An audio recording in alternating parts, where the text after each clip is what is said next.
नमस्कार साथियों, मैं मनीष मेवाल आप सभी का आपके अपने चैनल में तहे दिल से स्वागत और अभिनंदन करता हूं। मैं उम्मीद करता हूं कि आप सभी शानदार, जबरदस्त और जिंदाबाद होंगे और आप सभी की कक्षा 12 की जो तैयारियां हैं वो बेहतर चल रही होंगी।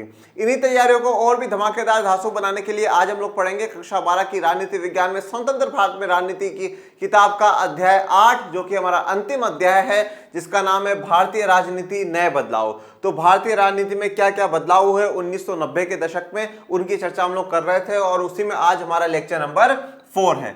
आज क्या पढ़ेंगे गुरुजी? आज हमें बात करनी है अन्य पिछड़ा वर्ग का राजनीतिक उदय, ओबीसी जो कास्ट है उनका राजनीतिक उदय की बात करनी है। फिर मंडल का लागू होना, मंडल क्या है, मंडल आयोग क्या था, इसकी भी चर्चा विस्तार से विस्तृत में हम लोग करेंगे। चलिए शुरू करते हैं आज के लेक्चर को। अन्य पिछड़ा वर्ग का राजनीतिक उदय। देखिए प्यारे विद्यार्थियों, सबसे पहले तो लास्ट लेक्चर में हम लोगों ने ये बताया था कि प्रधानमंत्री को याद करने की एक ट्रिक मैं आप लोगों को देकर के गया था कि जवाहरलाल नेहरू जी से लेकर के मोदी जी तक जितने भी प्रधानमंत्री बने उन सबको एक ट्रिक के साथ किस प्रकार से याद कर सकते हैं, वो मैंने आपको बताया था। वो आप मुझे कमेंट बॉक्स में बताइएगा कि कैसी आपको ट्रिक लगी। इसके अलावा 1952 से लेकर के 2019 तक कब कब लोकसभा के चुनाव हुए वो भी हम लोगों ने लास्ट लेक्चर में देख लिया था। और अब आ जाइए आज के मेन टॉपिक पे और याद करिए लेक्चर 1 को, जिसमें मैंने ये कहा था कि 1989 के दौर से 5 बड़े बदलाव भारत में देखने को मिलते हैं, जिसमें से एक बदलाव था कांग्रेस की हार, जो कि हम लोग कवर कर चुके हैं। कांग्रेस का पतन, कांग्रेस का हार जाना, गठबंधन दौर की शुरुआत होना।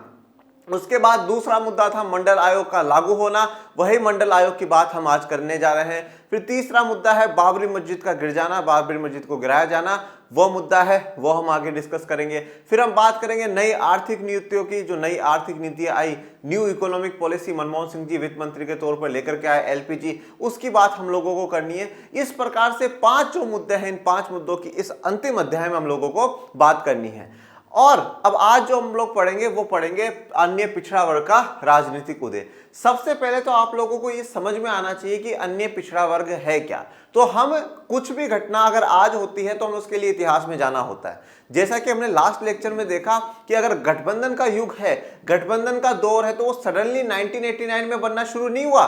धीरे धीरे क्या हुआ था कि 1947 के बाद से कांग्रेस एक विचारधारात्मक संगठन था, परंतु समय के साथ धीरे धीरे 1967-1970 के बाद उसमें से विचारधाराएं अलग होती गई, अलग अलग पार्टियां बनाती गई, परंतु वो पार्टियां इतनी सक्षम नहीं थी कि वो बहुमत लेकर के आ जाए, और फिर इसलिए उन्होंने क्या करा, गठबंधन करा और सरकार बनाई। तो इसी प्रकार से अन्य पिछड़े वर्ग को समझने के लिए हमें थोड़ा सा इतिहास में जाना पड़ेगा। आप सभी ने भारत में सुना है कि वर्ण व्यवस्था चलती है। क्या सुना है? कि भारत में वर्ण व्यवस्था चलती थी। क्या चलती थी? वर्ण व्यवस्था चलती थी।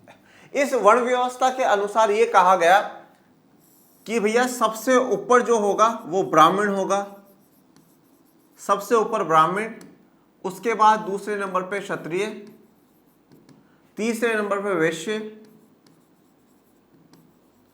और लास्ट एंड द फाइनल शूद्र। ठीक है, तो वर्ण व्यवस्था में ये 4 वर्ण बनाए गए, ब्राह्मण, क्षत्रिय, वैश्य और शूद्र। इसमें यह कहा गया कि जो ब्राह्मण है उसका काम यह होगा कि पढ़ाना लिखाना आपका काम है, पूजा पाठ करवाना आपका काम है। ये जितने भी काम है ये किसके हैं? ब्राह्मण के हैं। क्षत्रिय कौन होगा? क्षत्रिय राजा महाराजा होंगे, जिनका काम देश की जो बाउंड्रीज है उनकी रक्षा करना काम किसका होगा? क्षत्रिय का होगा। मतलब आज की भाषा में आप कह सकते हो कि जो सोल्जर्स हैं वो क्षत्रिय हैं, टीचर्स जो हैं वो एक प्रकार से ब्राह्मण हो गए। वैश्य जो है, वैश्य कौन होगा? जो व्यापार करने वाला होगा, जो वस्तुओं और सेवाओं का लेन देन करता हो, वस्तु सेवाओं को खरीदता बेचता हो, उनको वैश्य कहा जाएगा। और इन तीनों वर्गों में जो नहीं आया वो शूद्र होगा। ठीक है, मतलब इन तीनों वर्गों की सेवा करने वाला, इन तीनों वर्गों को सपोर्ट करने वाला, हेल्पिंग हैंड बन करके रहने वाला शूद्र कहलाएगा, जिसमें बाकी सारे काम आगे, चाहे आप घास काटने का काम है तो इसमें आ जाएगा, सफाई का काम है तो इसमें आ जाएगा, कपड़े धोने का काम है तो इसमें आ जाएगा, जूती बनाने का काम है तो इसमें आ जाएगा, बाकी जो भी काम, इन तीनों के अलावा जो बाकी काम रह गए सारे के सारे शूद्र कैटेगरी में आ गए। अब अगर हम हमारे शास्त्रों के हिसाब से, ग्रंथों के हिसाब से देखते हैं तो ये कहा जाता है कि ये जो वर्ण व्यवस्था थी ये क्रम आधारित थी। क्रम आधारित कैसे थी? जैसे कि आज की व्यवस्था है कि भैया मैं पढ़ लिख लूंगा तो अच्छी नौकरी लग जाएगी, ठीक है, तो मेरे पास अवसर है, मैं पढ़ूंगा तो अच्छी नौकरी लग जाऊंगा, ठीक है, और पढ़ूंगा तो अच्छा आईएएस अधिकारी बन जाऊंगा, और पढ़ूंगा तो और भी अच्छे पदों पे पहुंच जाऊंगा। तो जिस प्रकार से आज सोसाइटी का वर्गीकरण है कि भाई आईएएस भी जरूरी है, डॉक्टर भी जरूरी है, टीचर भी जरूरी है, इस प्रकार से, और सब अपने हिसाब से कुछ भी बन सकते हैं। तो यही बात वर्ण व्यवस्था के लिए भी कही गई थी कि भैया ये क्रम आधारित है, आप जन्म से ब्राह्मण नहीं होंगे, आप जन्म से क्षत्रिय नहीं होंगे, आप जन्म से वैश्य नहीं रहोगे, आप जन्म से शूद्र नहीं रहोगे। ये क्रम पे डिपेंड करेगा कि भैया आप क्या बनोगे। ठीक है, जैसे आज मैंने पढ़ाई करी तो मैं टीचर बन गया, आप पढ़ाई करोगे तो हो सकता है कि आप आईएएस अधिकारी बन जाओ, फिर आप बड़े नेताजी बन जाओ, प्रधानमंत्री मुख्यमंत्री बन जाओ। तो शुरुआत में भारत में जो वर्ण व्यवस्था थी वो कभी भी जन्म आधारित नहीं थी, वो पूर्ण रूप से क्रम आधारित थी। परंतु अब क्रम आधारित का मतलब क्या है, जैसे कि मान लीजिए किसी के माता पिता शूद्र वाला काम करते हैं, जैसे मान लो कि भैया किसी के माता पिता जूती बनाने का काम करते हैं, अब उनका बच्चा है और वो पढ़ने में बहुत इंटेलिजेंट है और कल को वो चाहता है कि साहब मैं ब्राह्मण बनूं, मतलब एक प्रकार से टीचर बनूं, तो वो बन सकता था। अगर कोई वैश्य का बच्चा है, वो कल को बहुत ज्यादा पावरफुल ताकतवर होता है, वो चाहता है मैं क्षत्रिय बनूं, राजा महाराजा बनूं, तो वो बन सकता था, ऐसी कोई दिक्कत वाली बात नहीं थी। तो शास्त्रों में यही बात कही गई कि क्रम आधारित है, परंतु समय के साथ इसी वर्ण व्यवस्था को क्या कर दिया गया बच्चों, जन्म आधारित कर दिया गया। बस यहीं से फिर पूरा का पूरा सिस्टम धीरे धीरे खराब होना शुरू हो गया। सोसाइटी में डिस्क्रिमिनेशन, भेदभाव बढ़ा, सोसाइटी में विभाजन होना शुरू हुआ, सोसाइटी में बंटवारा होना शुरू हुआ, लोगों में हिंसा होनी शुरू हुई, जो कि हम तक आज तक देखते हैं। फिर ये समय के साथ ये हो गया कि साहब ब्राह्मण का बेटा ब्राह्मण ही रहेगा, चाहे उसमें कोई नॉलेज हो या ना हो। क्षत्रिय का बेटा क्षत्रिय, राजा का बेटा राजा ही बनेगा, चाहे उसमें पावर हो या ना हो। वैश्य का बेटा व्यापार ही करेगा, चाहे कितना ही ज्ञानी क्यों ना हो। और शूद्र का बेटा शूद्र वाला ही काम करेगा, चाहे क्यों पूरे ब्रह्मांड में सबसे इंटेलिजेंट व्यक्ति ही क्यों ना हो। तो ये जन्म आधारित कर दिया कि जन्म के हिसाब से अब आपने जिस वर्ण में जन्म ले लिया आप उसी में ही रहोगे, और फिर उसी से शुरुआत होती है हमारी जाति व्यवस्था की। फिर हम कहना शुरू करते हैं साहब हम ब्राह्मण, हम ये, हम वो, हम ये, हम ऐसा। वहां से फिर जाति व्यवस्था की, कास्ट सिस्टम की शुरुआत हो जाती है। और जब ये कास्ट सिस्टम की शुरुआत होती है तो जो कुछ वर्ग है, विशेष करके ये जो दो वर्ग है, ये दोनों वर्ग बहुत एक अच्छी कंडीशन में रहते हैं, धन दौलत भी रहता है, मान सम्मान भी सोसाइटी में रहता है। वैश्य थोड़ी सी मिडिल कंडीशन में है, ज्यादा बेकार में भी नहीं है और ज्यादा अच्छे में भी नहीं है। पर शूद्रों की बहुत बुरी स्थिति हो जाती है, उनके साथ समय के साथ भेदभाव बहुत ज्यादा बढ़ जाता है। ठीक है, उनका काफी जगह पर जाने पे, प्रवेश पे पाबंदी लगा दी जाती है, उनके जो एरियाज हैं वो बिल्कुल अलग कर दिए जाते हैं। इस प्रकार से डिस्क्रिमिनेशन, भेदभाव बढ़ता गया। और अब आज इसी शूद्र वर्ग की अगर हम बात करें तो इस शूद्र वर्ग को हम दो भागों में बांट सकते हैं। एक शूद्र वर्ग ऐसा है जिसको टचेबल कहा जाता है। टचेबल का मतलब है जिसको आप छू सकते हैं, और दूसरे को अनटचेबल कहा गया। अनटचेबल का मतलब है अछूत, जिसको आप छू नहीं सकते। ऐसी परंपरा, ऐसी धारणा बनाई गई थी उस समय कि भैया अगर ये जो अछूत जाति के लोग हैं इनको छू लेंगे, छूना भी बहुत, इनकी परछाई भी अगर हम पर पड़ जाएगी तो हम क्या हो जाएंगे, अपवित्र हो जाएंगे। इनका कहीं पर जाना, इनका कहीं पर आना बिल्कुल पाबंद होना चाहिए, यह बिल्कुल अछूत है। तो अगर अब आज की व्यवस्थाओं के हिसाब से हम लोग बात करें, अब आज आप लोगों को आज के मौजूदा दौर में चार वर्ग देखने को मिलते होंगे। पहला है बच्चों एससी कम्युनिटी, या जिसको शेड्यूल कास्ट या अनुसूचित जाति कहा जाता है। दूसरा है बच्चों एसटी, जिसको शेड्यूल ट्राइब या अनुसूचित जनजाति कहा जाता है। तीसरा है बच्चों ओबीसी, अदर बैकवर्ड कास्ट या अन्य पिछड़ा वर्ग कहा जाता है। और चौथा है बच्चों जनरल या सामान्य, जिसको कहा जाता है जनरल, ये सामान्य जिसको कहा जाता है। अब आज के शेड्यूल कास्ट में या अनुसूचित जाति में वो जातियां या वह काम करने वाले लोग हैं जिनको एक समय में अनटचेबल समझा जाता था, अछूत समझा जाता था। ऐसा माना जाता था कि इनको छूने से ही हम अपवित्र हो जाएंगे। ओके, ये ऐसी कैटेगरी में आएंगे। और इस शूद्र वाले में देखो, शूद्रों को पढ़ने का लिखने का ये अधिकार नहीं थे, उनको अधिकार नहीं था, चाहे वो टचेबल हो चाहे वो अनटचेबल हो। अब टचेबल वाला है, जैसे कोई घास काटने वाला है, सोने चांदी का काम करने वाला है, वो टचेबल, उनको छू सकते हैं। अब ये जो टचेबल है वो कौन से में आ गए, वो ओबीसी में आ गए। परंतु शिक्षा से वंचित रहे, ठीक है, सम्मान से वंचित रहे, अधिकारों से वंचित रहे, इसलिए ये भी थोड़ा पिछड़े रहे, इसलिए अन्य पिछड़ा वर्ग में। बाकी ब्राह्मण, क्षत्रिय, वैश्य ये आ गए जनरल कैटेगरी में। और एसटी में कौन है? एसटी में वह समुदाय हैं जो कि जंगलों में रहा करते थे, जो आदिवासी थे, उनको किस में रखा गया? एसटी कैटेगरी में रखा गया। तो आज की जो व्यवस्था है एससी, एसटी, ओबीसी, जनरल, वो इस प्रकार से है कि शूद्र में जो अछूत माने गए हैं वो एससी में है, ठीक है, और जो उनको छूत माना गया है या टचेबल माना गया है वो ओबीसी है। ये ऊपर के तीनों वर्ग जनरल में है, और जो जंगलों में रहा करते थे वो आदिवासी समुदाय, उनको एसटी में या शेड्यूल ट्राइब्स में रखा गया है। ये वर्ण व्यवस्था था। इस वर्ण व्यवस्था से हम जाति व्यवस्था की तरफ बढ़े। जाति व्यवस्था के बाद हम लोग भेदभाव की तरफ बढ़े, डिस्क्रिमिनेशन की तरफ बढ़े।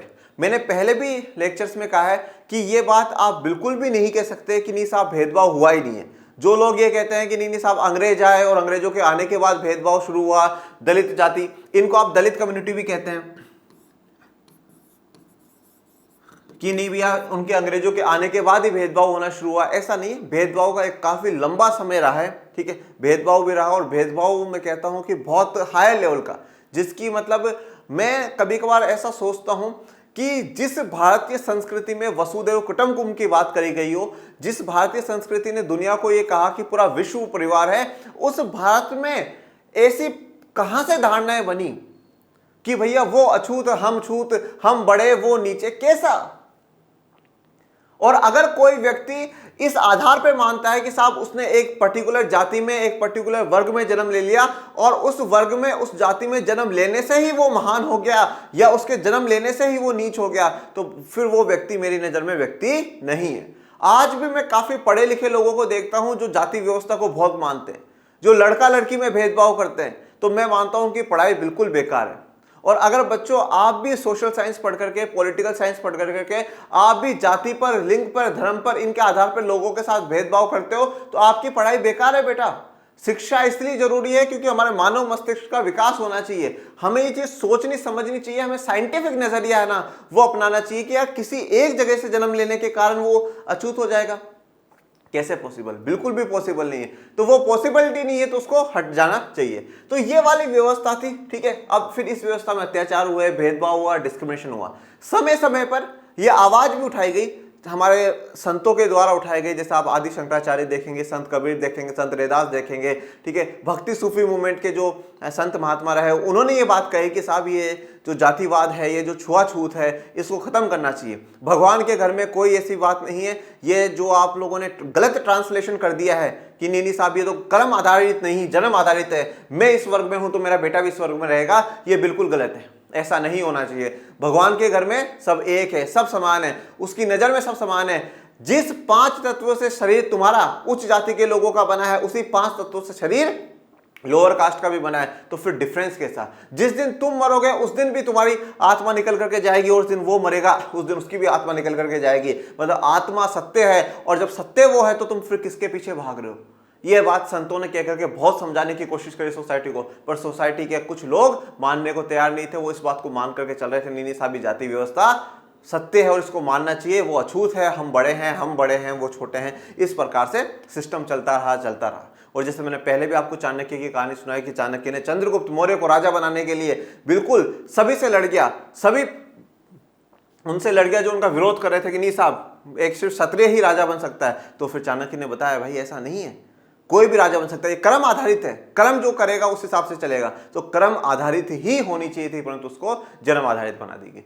फिर हम आधुनिक समय में आए तो उसके बाद फिर महात्मा ज्योतिबा फुले, राजा राममोहन रॉय, सावित्रीबाई फुले, डॉक्टर अंबेडकर, ऐसे लोगों ने इस मूवमेंट को, इस आंदोलन को और भी आगे बढ़ाया और मजबूत बनाया कि साहब ये जो जाति व्यवस्था है, ये जाति व्यवस्था खत्म होनी चाहिए, सबको समानता के अधिकार मिलने चाहिए, सबको बराबरी के अधिकार मिलने चाहिए। ये कैसी व्यवस्था है जिसमें एक ऊंच एक नीच, एक ऊपर एक नीचे? ऐसी व्यवस्था बिल्कुल भी नहीं होनी चाहिए। इन व्यवस्थाओं को भारत को जल्द से जल्द, जितनी जल्दी भारत ठुकरा दे वो ज्यादा बेहतर रहेगा। इसी पर बहुत सारा काम हुआ।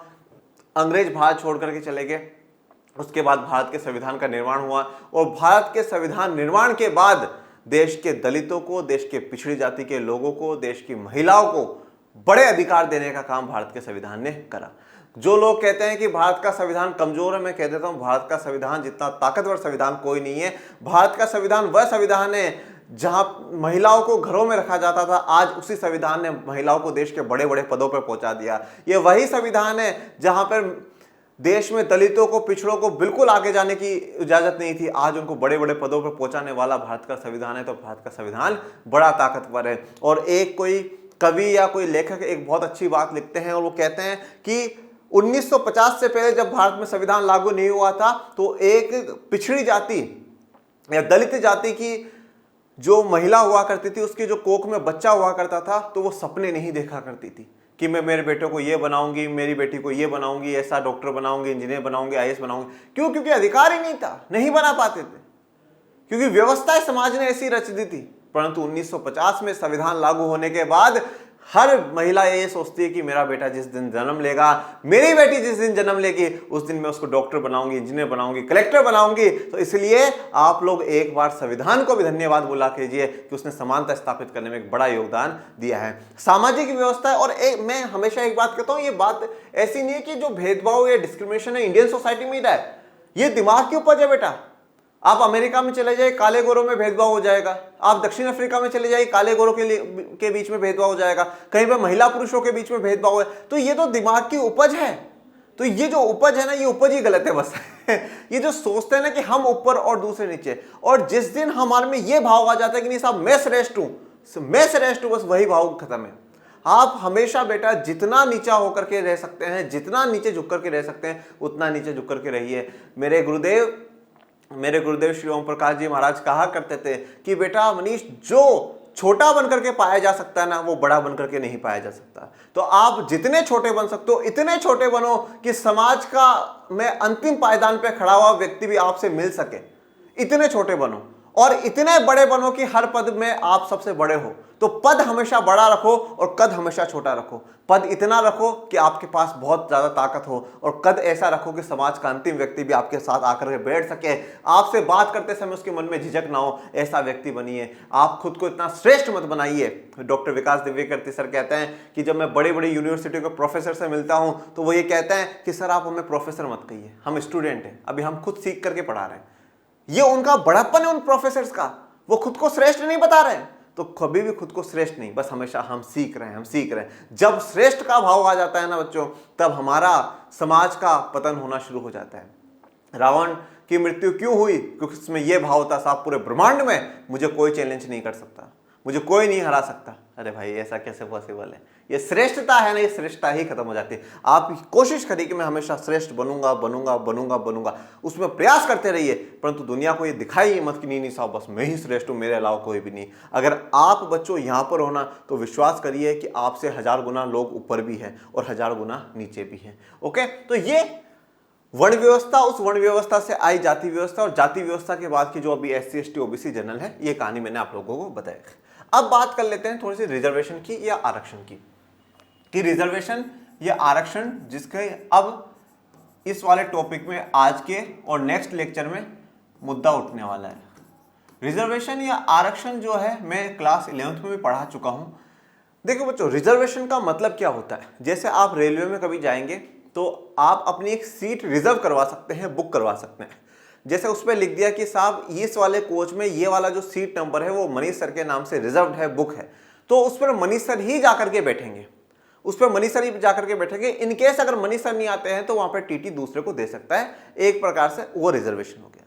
इसी प्रकार के रिजर्वेशन की जो सुविधा है वो भारत के संविधान ने SC और ST कम्युनिटी के लोगों के लिए करी कि शिक्षा में, कॉलेजों में एडमिशन लेने के लिए कुछ सीटें SC के बच्चों के लिए जरूरी होगी कि आप उनको एडमिशन दो ही दो, ST के बच्चों के लिए जरूरी होगी, और इसी प्रकार से नौकरियों में, और इसी प्रकार से लोकसभा और राज्यों की विधानसभाओं में करा गया कि रिजर्वेशन कुछ सीटें आप लोगों के लिए फिक्स कर दी जाएगी। अब इस रिजर्वेशन की थोड़ी सी कहानी मैं आप लोगों को बता देता हूं पहले।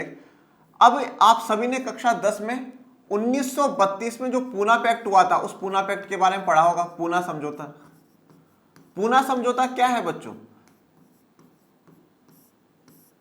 देखिए, जब ब्रिटिशर्स भारत आए तो ब्रिटिशर्स ने अलग अलग समुदायों को, जैसे सिख हो गए, मुस्लिम हो गए, तो उनको पृथक निर्वाचन मंडल सौंपा। पृथक निर्वाचन मंडल में यह था कि भाई जैसे फॉर एग्जांपल यहां से अगर कोई कैंडिडेट खड़ा हो रहा है, जैसे ये वाला एरिया जैसे मान लीजिए सिखों के लिए कर दिया, तो यहां से जो कैंडिडेट खड़ा होगा ना, उसको वोट सिर्फ और सिर्फ सिख समुदाय के लोग ही करेंगे। मतलब निर्वाचन का मतलब क्या होता है? चुनना। पृथक मतलब अलग, तो अलग से चुनने का अवसर है आप लोगों के पास। इसमें सिख समुदाय के लोग ही सिख समुदाय वालों को वोट करेंगे, दूसरे समुदाय के लोग नहीं करेंगे। पृथक निर्वाचन मंडल इसी प्रकार से सिखों को भी दिया गया, मुस्लिम्स को भी दिया गया, और जो यूरोपियंस यहाँ पे रह रहे थे उनके लिए भी पृथक निर्वाचन मंडल की जो सिफारिश है वो ब्रिटिश सरकार ने पूरी कर दी है। 1932 में जो दूसरी गोलमेज सम्मेलन होती है, 1931 में जो दूसरी गोलमेज सम्मेलन होती है लंदन में, मतलब मीटिंग हो रही है, उस मीटिंग में डॉक्टर अंबेडकर भी जाते हैं, महात्मा गांधी भी भारत से जाते हैं। तो डॉक्टर अंबेडकर ने यह बात रखी अंग्रेजों के सामने कि भारत में अगर सबसे बुरी स्थिति अगर किसी की है तो दलित और पिछड़ी जाति के जो लोग हैं उनकी है।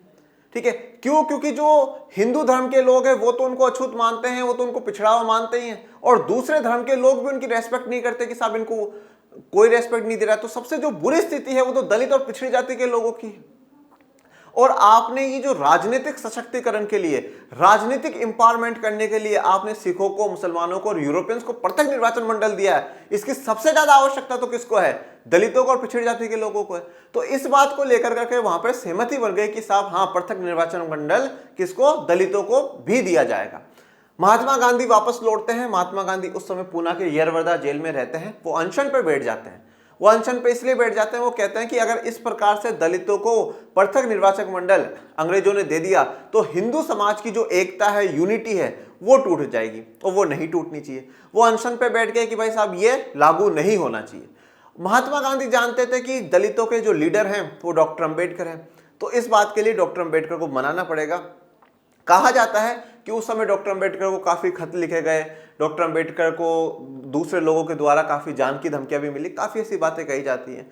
फिर फाइनली 24 सितंबर 1932 को 24 सितंबर 1932 को पूना समझौता होता है। इस पूना समझौता में यह बात कही गई, डॉक्टर अंबेडकर और महात्मा गांधी, इसमें यह बात कही गई कि जो पृथक निर्वाचक मंडल है, डॉक्टर अंबेडकर को कहा गया कि ये जो पृथक निर्वाचक मंडल वाली बात है ना, आप इसको मना कर दीजिए, इसके लिए तो आप मना कर दीजिए, और आपको मतलब जो दलित समुदाय, अनुसूचित जाति और जनजाति के जो लोग होंगे उनके लिए हम आरक्षण की व्यवस्था कर देंगे। लोकसभा में, विधानसभा में आने वाली जो भी हमारी विधायिका होगी उसमें हम लोग क्या कर देंगे? आरक्षण की व्यवस्था कर देंगे। अब आप पूछोगे सर पृथक निर्वाचक मंडल में और आरक्षण में डिफरेंस क्या है? डिफरेंस है बेटा, यहां पर यह था जैसे कि अगर दलितों को पृथक निर्वाचक मंडल मिलता तो एससी कैटेगरी का व्यक्ति वहां से खड़ा होता और एससी कैटेगरी के ही लोग वोट करते। इसके पीछे सोच ये थी कि भैया पिछड़ी जाति या दलित जाति के लोगों को कोई भी ऊंची जाति का व्यक्ति संसद में या बड़े जगहों पर नहीं भेजना चाहेगा, इसलिए उसको वही वोट करे जो उस जाति के हैं, ऐसा सोचा गया। तो यहां पर महात्मा गांधी कहते हैं कि आप ये पृथक निर्वाचन वाली मांग छोड़ दो, जहां पर दलित को दलित ही वोट करेगा। बोला हम कुछ सीटें आरक्षित कर देंगे, मतलब जैसे मान लीजिए 100 सीटें हैं तो 100 में से 10 हम आपको दे देंगे। उस जगह खड़ा तो एससी कैटेगरी का या अनुसूचित जाति, पिछड़ी जाति का व्यक्ति खड़ा होगा, परंतु वोट क्या करेंगे? सब करेंगे। यह आरक्षण की व्यवस्था। तो आरक्षण का जो कॉन्सेप्ट है वो पूना समझौता से निकल करके आया है। काफी लोग बाबा साहब अंबेडकर को आरक्षण को लेकर करके गलत विचारधाराएं रखते हैं कि डॉक्टर अंबेडकर ने आरक्षण की व्यवस्था लागू करी। आरक्षण की व्यवस्था पूना समझौता से निकलती है, और उससे पहले भी अगर 1902 में अगर आप देखेंगे तो साहू जी महाराज अपने मंत्रिमंडल में, अपने जो दरबार होता है उसमें ऐसी व्यवस्था करते हैं कि पिछड़ी जाति के लोगों को इनको बराबर का अधिकार देना, सम्मान देना, ऐसी प्रकार की व्यवस्थाएं करी गई हैं। और इसके अलावा अगर आप देखेंगे अफर्मेटिव एक्शन, सकारात्मक योजना के नाम से दुनिया के अलग अलग देशों में रिजर्वेशन जैसी सुविधाएं चल रही हैं। अमेरिका में भी चल रही हैं, दक्षिण अफ्रीका, काफी देशों में वो व्यवस्था चल रही है। और मैं आपको एक बात ये बता देता हूं बच्चों, मैं ये नहीं कहता हूं कि रिजर्वेशन सही है, गलत है क्या नहीं है। सभी पक्षों के अपने विचार है। एससी, एसटी, ओबीसी इसको समर्थन करते हैं, जनरल कैटेगरी के लोग इसका विरोध करते हैं। दोनों के कुछ पॉइंट्स अच्छे भी हो सकते हैं, कुछ बुरे भी हो सकते हैं, कोई इसमें दोहराए वाली बात नहीं है। परंतु ये बात हमें स्वीकार करनी चाहिए कि जितना अत्याचार और जितना भेदभाव इस देश में उन लोगों ने सहा है, उसके हिसाब से रिजर्वेशन एक बहुत छोटी चीज है। तो ये ऐसा विरोध नहीं होना चाहिए। और अगर ये हो कि सिर्फ पूरी दुनिया में एक हमारे ही देश में चल रहा हो तो हम कह सकते हैं कि हाँ साहब गलत हो, पर दुनिया के अलग अलग देशों ने अफर्मेटिव एक्शन के नाम से उसको अपना रखा है। अब जब यहां पर ये सहमति हो गई, बात खत्म, उसके बाद आ जाते हैं संविधान निर्माण के समय में। अब संविधान निर्माण के समय में यह बात करी गई कि भैया 3 जगह आरक्षण देना है एससी और एसटी कम्युनिटी को। ओबीसी की बात नहीं हो रही अभी, एससी और एसटी को 3 जगह आरक्षण देना है। कहां पर? पहला तो देना है शिक्षा में, मतलब कॉलेज वॉलेज में कहीं पर एडमिशन हो तो वहां पर आरक्षण देना है। फिर उसके बाद नौकरी में आरक्षण देना है, नौकरी में आरक्षण देना है। और उसके अलावा लोकसभा में है बच्चों आरक्षण, राज्यसभा में नहीं है। और उसके अलावा विधानसभा में, राज्यों की विधानसभा में, ये इनके जनसंख्या के हिसाब से, जनसंख्या के अनुपात के हिसाब से लोकसभा और विधानसभा में उनको आरक्षण दिया जाएगा। यहां पर 15% एससी को और 7.5% एसटी के लिए प्रावधान दोनों जगह करा गया है। मतलब अगर कहीं पर 100 सीटें हैं, भाई 100 बच्चों का एडमिशन करना है तो 15 एससी के बच्चे हों और 7-8 बच्चे एसटी कैटेगरी को, इस प्रकार का प्रावधान हुआ। 1950 में ये लागू हुआ। ठीक है, अब 1950 में ये वाला जो प्रावधान है लोकसभा और विधानसभा में, इसको कहा जाता है राजनीतिक आरक्षण, पॉलिटिकल रिजर्वेशन। इसके लिए भारत के संविधान ने यह बात कही कि भैया जो देश की संसद है वो 10-10 साल में हर बार चेक करती रहे कि क्या देश में एससी एसटी के लोगों का प्रतिनिधित्व तो सही जा रहा है, क्या सही संख्या में वहां लोकसभा में विधानसभा में लोग पहुंच रहे हैं, क्या सही संख्या में पहुंच रहे हो, तो ये आरक्षण की व्यवस्था खत्म कर देना लोकसभा और विधानसभा में। तो हर 10 साल, तो शुरुआत में जब संविधान बना था तो लोकसभा और विधानसभा के लिए एससी एसटी के रिजर्वेशन को सिर्फ और सिर्फ 10 साल के लिए रखा गया था। परंतु फिर अब 26 जनवरी 1950 को संविधान लागू हुआ तो 25 जनवरी 1960 को, मतलब 10 साल होने वाले थे, मतलब वो रिजर्वेशन खत्म होने वाला था, परंतु संसद ने उसको बढ़ा दिया। फिर 10 साल बढ़ा दिया, फिर 10 साल बढ़ा दिया, फिर 10 साल बढ़ा दिया, फिर 10 साल बढ़ा दिया, और अभी भी 2019 में हमारी संसद ने उसको 2029 तक कर दिया। जो कहा जाता है ना कि रिजर्वेशन सिर्फ और सिर्फ 10 सालों के लिए था, वो लोकसभा और विधानसभा वाला था, इस पर कोई बात नहीं करेगी। ये प्रतिनिधित्व देने के लिए, रिप्रेजेंटेशन देने के लिए जरूरी है। ठीक है, और जैसा आपने क्लास 10th में देखा होगा सत्ता की साझेदारी में कि डच और फ्रेंच होते हैं, उनके भी मंत्री बराबर है, वो भी एक प्रकार का रिजर्वेशन ही था। ठीक है, वो भी एक प्रकार का रिजर्वेशन था। तो इस प्रकार की व्यवस्था एससी और एसटी समुदाय के लिए करी गई। अब हम आगे आते हैं, अब बात करते हैं ओबीसी की। जब ये कहा गया कि शूद्र वर्ग में तो एससी ओबीसी दोनों थे, तो फिर यहां पर जो ओबीसी है उसकी भी हालत ठीक नहीं है, अन्य पिछड़ा वर्ग या अदर बैकवर्ड जो कास्ट के जो लोग हैं उनकी भी स्थिति ठीक नहीं है। तो इसी स्थिति को ध्यान में रखते हुए कि भाई ये भी शैक्षिक रूप से पिछड़े हुए हैं, शिक्षा में पिछड़े हुए हैं, राजनीति में पिछड़े हुए हैं, तो इनके विकास के लिए भी सरकार को कुछ करना चाहिए। तो सबसे पहले 1953 में बच्चों, कब 1953 में पिछड़ा आयोग बनाया जाता है। पहला पिछड़ा जो आयोग है वो 1953 में बनाया जाता है। काका केलकर समिति कहा जाता है, क्या कहा जाता है, काका केलकर समिति कही जाती है। उसके बाद जो अब हम लोगों को पढ़ना है वो पढ़ना है 1979 में बना गया दूसरा पिछड़ा आयोग, जो कि मंडल, बीपी मंडल की अध्यक्षता में बनाया गया और जिसको मंडल आयोग कहा गया। 1979 में यह बनाया गया। 1979 में क्यों? क्योंकि 67 के बाद आप देखेंगे, 67-70 के बाद जो पिछड़ी जाति के लोग हैं उन्होंने धीरे धीरे आंदोलन करना शुरू कर दिया। उन्होंने राजनीतिक अधिकारों की मांग करी, शिक्षा में बराबरी के अधिकारों की मांग करी, और जो कांग्रेस से जो पार्टियां कट रही थी, जो समाजवादी पार्टियां बन रही थी, वो पिछड़ी जाति और दलित समुदाय के उत्थान की बात करती थी, उनके अपलिफ्टमेंट की बात करती थी। तो 1979 में जनता सरकार जनता दल खुद एक समाजवादी विचारधारा की पार्टी थी, तो उन्होंने 1979 में मंडल आयोग बिठाया। इस मंडल आयोग ने अपनी रिपोर्टें सौंपी और इस रिपोर्ट में मंडल आयोग ने यह कहा कि भैया ओबीसी की जो है जनसंख्या भारत में सबसे ज्यादा है, पिछड़ी जाति के, अन्य पिछड़ी जाति के जो लोग हैं उनकी संख्या सबसे ज्यादा है, इसलिए शिक्षा में और नौकरियों में 27% रिजर्वेशन उनको देना चाहिए। कितना देना चाहिए? 27% देना चाहिए। लोकसभा विधानसभा की बात नहीं हुई। 27% रिजर्वेशन ये लागू हो जाता है, इसका मतलब ये हो गया कि 49.50% जो रिजर्वेशन है वो रिजर्व हो जाएंगी सीटें। अगर 100 सीटें निकल रही है तो उसमें से 50 सीटों पर एससी, एसटी और ओबीसी के लोगों को रखना जरूरी है। 89-90 तक आते आते 90 तक ये बात चलती रही, यूं ही सरकारें बदलती रही, आती जाती रही। फिर उसके बाद 90s के दौर में आकर करके फाइनली रिजर्वेशन लागू कर ही दिया गया। 27% रिजर्वेशन ओबीसी को दे ही दिया गया। अब अगर एक बात देखें तो यहां पर एससी को भी रिजर्वेशन मिल गया, एसटी को भी मिल गया, ओबीसी को भी मिल गया, अब बाकी रह गया जनरल। तो ये तीनों समुदाय तो आरक्षण के पक्ष में है कि हाँ भैया आरक्षण होना चाहिए, क्योंकि उससे हमारी तरक्की होगी, हमारा अपलिफ्टमेंट होगा, ये फायदा है। पर जनरल समुदाय के लोगों ने, सामान्य समुदाय के लोगों ने ये बात कही कि नहीं साहब ये गलत है, ये बात गलत है। सरकार ने ओबीसी को भी जो रिजर्वेशन दिया है वो गलत है। इससे हमारी जो सीटें हैं वो हमारी सीटें कम हो रही है, वो नहीं होनी चाहिए। हमारी सीटें कम हो रही है और इससे क्या है कि एससी एसटी ओबीसी के लोग कम मार्क्स पर सिलेक्ट हो जाते हैं, जिससे कि जो देश की योग्यता है, जो देश की मेरिट है, वो खतरे में आती है। तो इस बात को लेकर करके सामान्य लोगों ने विरोध शुरू करा। फिर थोड़ा सा समर्थकों में और विपक्ष, आरक्षण के समर्थकों में और विपक्षों में थोड़ा सी हिंसा होती है। ठीक है, हिंसा उस दौर में चलती है। मामला सुप्रीम कोर्ट में जाता है। सुप्रीम कोर्ट में जब मामला गया और सुप्रीम कोर्ट ने यह बात कही, उन्होंने सरकार की बात को बिल्कुल ठीक ठहराया, मंडल आयोग की बात को माना और कहा सरकार ने जो फैसला लिया है वो बिल्कुल सही है। ओबीसी के लिए 27% रिजर्वेशन देना जरूरी है। परंतु ओबीसी पर एक नया चीज लागू कर दी, that is the creamy layer. OBC पर क्या लागू कर दिया? क्रीमी लेयर लागू कर दी। हिंदी में भी क्रीमी लेयर ही बोलेंगे। क्रीमी लेयर का मतलब यह था, सुप्रीम कोर्ट ने यह कहा कि सरकार एक इनकम का स्तर तय करे कि साहब इतनी इनकम, अगर इतनी जमीन किसी व्यक्ति के पास ओबीसी कैटेगरी में हो तो उस व्यक्ति को आरक्षण का फायदा ना दिया जाए, वो सीधा जनरल कैटेगरी से फाइट करे, मतलब हायर मार्क्स लाने की कोशिश करे।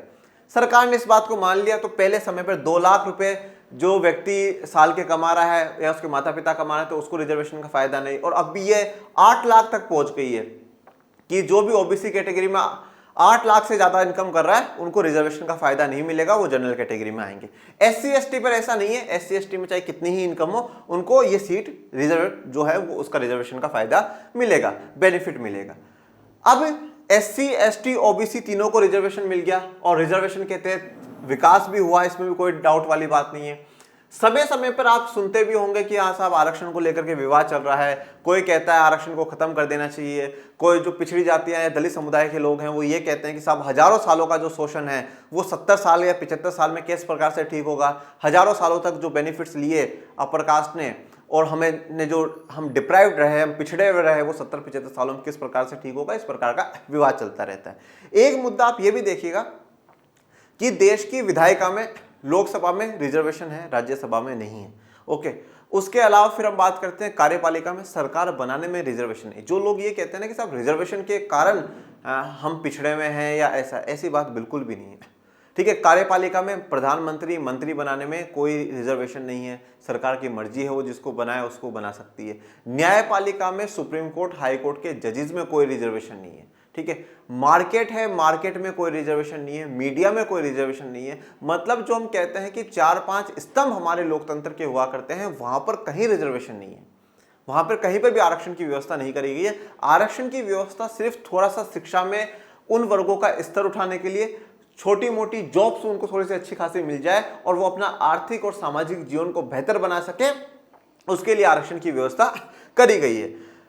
ये व्यवस्थाएं चलती आ रही है 1950 से। विरोध भी होता है, समय समय पर विरोध भी होता है, कुछ वर्ग समर्थन में, कुछ विपक्ष में, इस प्रकार की बातें चलती रहती है। और अभी भी अगर आप कहीं नोटिस करेंगे तो आप ये चीज देखेंगे कि ऊंचे पदों में जो हायर पोस्ट है, जैसे कि आप आईएएस बनने के बाद भी सचिवालय में जो मंत्री के सचिव होते हैं, सेक्रेटरी होते हैं, उसमें भी अगर आप देखेंगे ना तो आपको एससी एसटी बैकवर्ड कास्ट के जो सेक्रेटरी है वो बहुत कम मिलेंगे। ये चीज हमें ये दर्शाती है कि भैया ऊंचे पदों में जाकर करके क्या है कि एससी एसटी के लोग वहां तक नहीं पहुंच पा रहे हैं, बैकवर्ड कास्ट के लोग नहीं पहुंच पा रहे हैं। सुप्रीम कोर्ट के और हाई कोर्ट में जो कॉलेजियम व्यवस्था चल रही है उसमें सरकार बार बार कोशिश कर रही है आरक्षण लाने की, क्योंकि सरकार का कहना है कि यहाँ पे जो दलित और पिछड़ी जाति के लोग हैं वो नहीं पहुंच पाते हैं। ठीक है, और 2010 में शायद एक एससी कैटेगरी के जज थे जो रिटायर हुए, फिर उसके बाद 2022 में बने हैं। 10 साल के बाद कोई एक एससी कैटेगरी का जज सुप्रीम कोर्ट में पहुंचा है। तो सरकार की कोशिश है कि वहां पर भी थोड़ा सा समानता का स्तर होना चाहिए, पर कॉलेजियम व्यवस्था चल रही है, उसको चलने दिया जा रहा है। सुप्रीम कोर्ट का मानना है कि अगर कॉलेजियम व्यवस्था का हनन होता है तो पूरी प्रकार से न्यायपालिका कार्यपालिका के अधीन हो जाएगी, जो कि गलत बात है। न्यायपालिका अपनी जगह सही है, कार्यपालिका अपनी जगह सही है, दलित पिछड़े वर्ग के लोगों की अपनी बात है, अपनी जगह सही है, स्वर्ण वर्गों की जो बात है या उच्च जाति के लोगों की बात है वो अपनी जगह सही है। हमें इस पर बिल्कुल भी डिबेट नहीं करनी। हम इस बात को भी नहीं नकारते कि साहब भेदभाव नहीं हुआ है, नो डाउट। हम इस बात को भी नहीं नकारते कि साहब अभी तक बिल्कुल ही अपलिफ्टमेंट नहीं हुआ, बिल्कुल ही भला नहीं हुआ, तो भला हुआ भी है। अब 2019 के दौर तक हम लोग आते हैं, एससी एसटी ओबीसी को रिजर्वेशन मिल गया। अब सामान्य समुदाय या जनरल कैटेगरी के लोगों ने ये डिमांड उठाई कि साहब अमीर और गरीब तो हर वर्ग में होते हैं, चाहे वो दलित हो, चाहे पिछड़ी जाति का हो, किसी का भी हो, अमीर गरीब सब में होते हैं, बात सही भी है। तो बोले कम से कम जो सामान्य जाति में जो गरीब वर्ग के लोग हैं उनको तो थोड़ा सा भला देने के लिए सरकार रिजर्वेशन की सुविधा कर ही सकती है। तो इसलिए 2019 में आकर करके सरकार ने एक और रिजर्वेशन की सुविधा निकाली, दैट इज द EWS। इसको कहा गया इकोनॉमिकली वीकर सेक्शन, जो आर्थिक रूप से वीकर है, कमजोर है, उस वाले सेक्शन के लिए इनको 10% रिजर्वेशन और दिया गया। ये जनरल कैटेगरी के वो लोग हैं जो बहुत गरीब हैं, बहुत पिछड़े हुए हैं, जनरल कैटेगरी में उनको रिजर्वेशन दिया गया। तो अब अगर हम लोग देखें तो रिजर्वेशन की सीमा 59.5% हो चुकी है, या लगभग 60% रिजर्वेशन की बात पहुंच चुकी है। इस प्रकार से हमारे देश में रिजर्वेशन की जो सुविधा है या रिजर्वेशन का जो मुद्दा है वो चल रहा है। रिजर्वेशन का मुद्दा कल भी देश में एक बहुत बड़ा विवादित मुद्दा था, आज भी है और पता नहीं आने वाले समय में भी रहेगा या नहीं रहेगा। जो भी हो, जैसा भी हो, ये काम सरकार का है, जनता का है। सरकार और जनता पे हमें छोड़ देना चाहिए। और मैं एक ही बात हमेशा कहता हूं कि हमें खुद को सोसाइटी में चेंज लाने की कोशिश करिए। बच्चों हमारी जिम्मेदारी बनती है कि हम किसी के साथ भेदभाव ना करें। जब यहाँ पर SC ST को रिजर्वेशन दिया गया तो ये बात कही गई थी कि ये कोई आर्थिक अपलिफ्टमेंट के लिए नहीं है, इकोनॉमिक अपलिफ्टमेंट के लिए नहीं है। पैसा तो एक जूती बनाने वाला व्यक्ति भी कमाता है, सफाई करने वाला व्यक्ति भी कमाता है, पैसा तो हर व्यक्ति कमा रहा है। तो ये जो कहा जाता है कि अमीर गरीब है, नहीं, पैसा तो हर व्यक्ति कमा रहा है, परंतु वो सम्मान जो सोसाइटी में इनसे छीन लिया गया था, जो अधिकार इनसे छीन लिए गए थे, वो अधिकार, वो सम्मान दिलाने के लिए आरक्षण की व्यवस्था करी गई है। हाँ, कुछ थोड़े बहुत जो बदलाव हैं वो होने चाहिए, उसमें भी कोई डाउट वाली बात नहीं। SC ST के रिजर्वेशन में भी थोड़े बहुत चेंजेस, बदलाव होने चाहिए।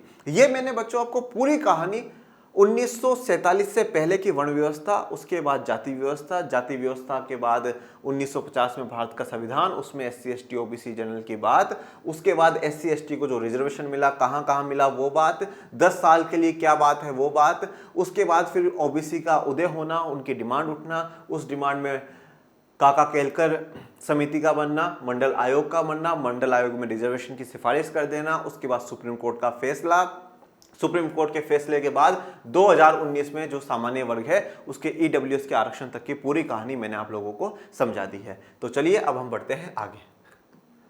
इस अवधि का एक दूरगामी बदलाव था अन्य पिछड़ा वर्ग का उदय। तो ये जो अवधि, जो 1990 का जो दौर हम लोग पढ़ रहे हैं, इसमें जो सबसे बड़ा एक दूरगामी बदलाव है वो है अन्य पिछड़ा वर्ग का उदय, OBC कैटेगरी का राइज हो रहा है। इससे विचार विवेचन की एक प्रशासनिक कोटि अन्य पिछड़ा वर्ग अथवा अदर बैकवर्ड क्लासेस का संकेत किया जाता है। आपने OBC नाम सुना होगा कि OBC, तो ये OBC किसको दर्शाता है? अन्य पिछड़ा वर्ग या अदर बैकवर्ड जो क्लासेस हैं उसको। जैसे यहाँ पे आपको तस्वीर दिखाई गई है कि ये रिजर्वेशन का मुद्दा है, तो OBC कैटेगरी वाले लोगों ने रिजर्वेशन की डिमांड करी है। ये नीचे दिखाया कि इकोनॉमिक रूप से पिछड़े हुए हैं, एजुकेशन में पिछड़े हुए हैं, सामाजिक रूप से भी पिछड़े हुए हैं। यह अनुसूचित जाति तथा अनुसूचित जनजाति से एक अलग कोटि है, मतलब एक अलग ग्रुप है। अनुसूचित जाति मतलब शेड्यूल कास्ट SC, अनुसूचित जनजाति मतलब शेड्यूल ट्राइब्स ST, जिसमें शैक्षणिक मतलब शिक्षा के आधार पर और सामाजिक रूप से पिछड़े समुदाय हैं, मतलब समाज में भी पिछड़े हुए हैं और शिक्षा में देखें तो शिक्षा में भी पिछड़े हुए हैं। इन समुदायों को क्या कहा जाता है? पिछड़ा वर्ग कहा जाता है। तो SC ST के अलावा एक ऐसा वर्ग जो शिक्षा में और समाज में पिछड़ा हुआ है उसको पिछड़ा वर्ग या अन्य पिछड़ा वर्ग या OBC अदर बैकवर्ड क्लासेस के नाम से जाना जाता है। छठे अध्याय में हम ये देख चुके हैं कि पिछड़ी जातियों के अनेक तबके कांग्रेस से दूर जा रहे थे, उनमें कांग्रेस के लिए समर्थन कम होता जा रहा था। तो जो पिछड़ी जाति के लोग हैं वो धीरे धीरे कांग्रेस से कटते जा रहे थे, कांग्रेस से दूर होते जा रहे थे और कांग्रेस का समर्थन कम होता जा रहा था। जो यहाँ पर एक तस्वीर दिखाई है सुप्रीम कोर्ट को न्याय दर्शाते हुए, एक तरफ OBC का सर्टिफिकेट। ऐसे में गैर कांग्रेसी दलों के लिए जगह पैदा हुई और इन दलों ने इस तबके का समर्थन हासिल किया और जो गैर कांग्रेसी दल है उनको एक अच्छा मौका मिला और ऐसे तबके को ऊपर उठाने के लिए उन्होंने डिमांड करना शुरू करा, उन्होंने उनके लिए आवाज उठाना शुरू करा। आपको याद होगा कि गैर कांग्रेसी दलों के राजनीतिक अभ्युदय की अभिव्यक्ति 1977 की जनता पार्टी की सरकार के रूप में हुई थी। तो गैर कांग्रेसी जो दल बनना शुरू हुए वो कब हुए? 1977 की जनता पार्टी उसका पहला रूप था, गैर कांग्रेसी गवर्नमेंट के रूप में। अगर हम लोग देखें नॉन कांग्रेस गवर्नमेंट बनने का पहला दौर ये था। एक तस्वीर आपको यहाँ पर दिखाई गई।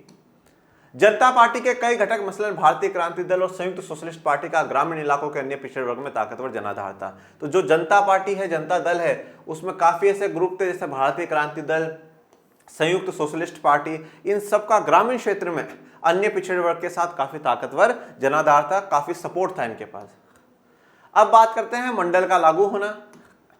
1980 के दशक में अन्य पिछड़ा वर्गों के बीच लोकप्रिय ऐसे ही राजनीतिक समूह को जनता दल ने एकजुट करा। अब 1980 के दशक में जनता दल ने ऐसे ही अन्य जो राजनीतिक समूह ने क्या करा, जो ऐसे पिछड़ा वर्ग है उसको एक करना शुरू करा, इकट्ठा करना शुरू करा। राष्ट्रीय मोर्चा की सरकार ने मंडल आयोग की सिफारिशों को लागू करने का फैसला किया। इससे अन्य पिछड़ा वर्ग की राजनीति को सुगठित रूप देने में मदद मिली। तो जो राष्ट्रीय मोर्चा की सरकार बनी थी, उन्होंने मंडल आयोग की जो सिफारिश थी कि भाई 27% रिजर्वेशन ओबीसी को दिया जाए, उस पर मोहर लगा दी और उसको लागू करने का तैयारी कर ली। ये मंडल कमीशन की तस्वीर आपको दर्शाई गई है। ये जैसे आप इसमें देखिए रामविलास पासवान आपको देखने को मिल रहे हैं, जो कि बिहार के दलित समुदाय के नेता हैं। ये आपको वीपी सिंह जी जो उस समय के प्रधानमंत्री रहे हैं, तो ये आपको यहाँ पे तस्वीर दिखाई गई है। नौकरी में आरक्षण के सवाल पर तीखे वाद विवाद हुए और इन विवादों से अन्य पिछड़ा वर्ग अपनी पहचान को लेकर ज्यादा सजग हुआ। जो इस तबके को लामबंद करना चाहते थे, उन्हें इसका फायदा हुआ। तो अब नौकरी में जो आरक्षण है उसको लेकर के थोड़े से वाद विवाद चलते रहे कि सही है बुरा है। तो ओबीसी कैटेगरी के जो लोग हैं वो ज्यादा थोड़े से एक्टिव हुए कि हाँ साहब हमें भी अधिकार मिलना चाहिए, ठीक है। और इसमें जो लोग उनको एक करना चाहते थे, लामबंद करना चाहते थे, उन पार्टियों को इसका फायदा मिला। इस दौर में ऐसी अनेक पार्टियां आगे आई जिन्होंने रोजगार और शिक्षा के क्षेत्र में अन्य पिछड़ा वर्ग को बेहतर अवसर उपलब्ध कराने की मांग की। तो ऐसे दौर में बहुत सारी ऐसी पार्टियां आगे आई जो रोजगार और शिक्षा में अन्य पिछड़ा वर्ग को बेहतर अवसर और भी ज्यादा अच्छे अवसर दिलाने का काम करने के लिए मांग करना शुरू कर दिया। यहाँ पे दिखाया गया है जॉब्स में रिजर्वेशन। इन दलों ने सत्ता में अन्य पिछड़ा वर्ग की हिस्सेदारी का सवाल भी उठाया और इन्होंने कहा कि सत्ता में भी जो ओबीसी कैटेगरी के लोग हैं वो बहुत कम है। इन दलों का कहना था कि भारतीय समाज में अन्य पिछड़ा वर्ग का एक बड़ा हिस्सा है, मतलब एक बड़ी जो पॉपुलेशन है, बड़ी जनसंख्या है, वो किसकी है, ओबीसी कैटेगरी की है। इसे देखते हुए अन्य पिछड़ा वर्ग का शासन में समुचित प्रतिनिधित्व और सत्ता में समुचित मौजूदगी तय करना लोकतांत्रिक कदम होगा। और इसलिए कहा गया कि अन्य पिछड़ा वर्ग को समुचित, मतलब बिल्कुल एक उचित प्रतिनिधित्व, सही प्रकार से प्रतिनिधित्व मिले और समुचित उनकी मौजूदगी हो, वो लोकतांत्रिक कदम ही होगा। इसलिए इनके लिए काम करना सरकार की जिम्मेदारी होनी चाहिए। ये रिजर्वेशन की तस्वीर। ओके, तो आज के लेक्चर को अपन यहीं विराम देंगे। आपको कोई डाउट हो तो कमेंट बॉक्स में मेंशन करिएगा और आज का लेक्चर आप लोगों को कैसा लगा ये भी बताइएगा। और मेरे प्यारे विद्यार्थियों, पढ़ते रहिए, आगे बढ़ते रहिए, चैनल को भी ज़्यादा से ज़्यादा आगे से आगे बढ़ाते रहिए, लाइक शेयर सब्सक्राइब करते रहिए। डिस्क्रिप्शन में टेलीग्राम चैनल का लिंक दे रखा है, उसको भी ज्वाइन कर लीजिए, जिससे कि आपको जानकारी मिल जाए आज कौन सा वीडियो आ रहा है, कल कौन सा आएगा, कब नया चैप्टर शुरू होगा। और पढ़ते रहिए, आगे बढ़ते रहिए। मिलेंगे नेक्स्ट लेक्चर में, तब तक के लिए थैंक यू सो मच। जय हिंद, जय भारत।